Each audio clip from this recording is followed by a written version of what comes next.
Bismillahirrahmanirrahim. Bir kimse ev almak için ya da araba almak için para biriktirirse buna zekat gerekir mi? Eğer yazılı ve sözlü bir anlaşma yapılmamışsa bu kimsenin zekat vermesi gerekir. Peki bunun aksine pahalı bir eve sahip olan ya da pahalı bir arabaya sahip olan kişiye neden zekat düşmez?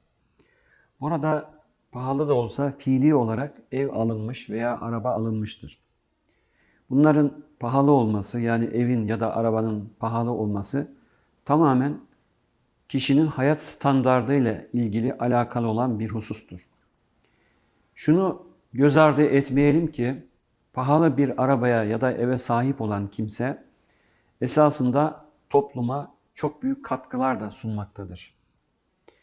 Çünkü bu kimse parasını atıl bir vaziyette bekletmiyor ve bu parasıyla ev almış ya da araba almış ve bu evden dolayı belki onlarca insan ekmek yemiş, onlarca esnaf ekmek yemiş ya da bir araba aldığı için bu araba pahalı da olsa yine aynı şekilde bu araba fabrikasında çalışan insanlar ve oradan ekmek yiyen insanlar, garibanlar, fakirler onlar da var. Ve aynı zamanda devlete vergi olarak da her sene vergi ödüyor bunlar. İslam'ın temel amaçlarından bir tanesi de paranın atıl bir vaziyette kalmaması, paranın ekonomiye kazandırılmasıdır.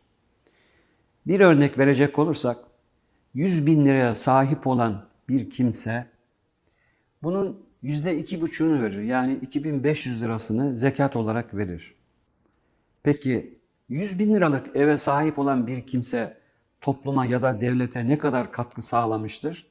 Bunu bir düşündüğümüz zaman belki de %80, %70, %80 oranında topluma ve devlete bir katkı sağlamış ve her yılda vergi vermek suretiyle bu katkısını devam ettirmektedir.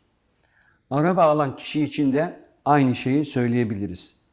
100 bin liralık bir araba aldığı zaman bunun büyük bir çoğunluğunu o fabrikada çalışan işçiler buradan istifade etmişlerdir ve her yıl vergi vermeye devam etmektedir.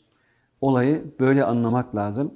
Yoksa efendim parası olana zekat gerekiyor ama parasını bir yere yatırana neden zekat gerekmiyor gibi bir mantık üzerinden gidecek olursak bu sağlıklı bir anlayış, sağlıklı bir mantık değildir.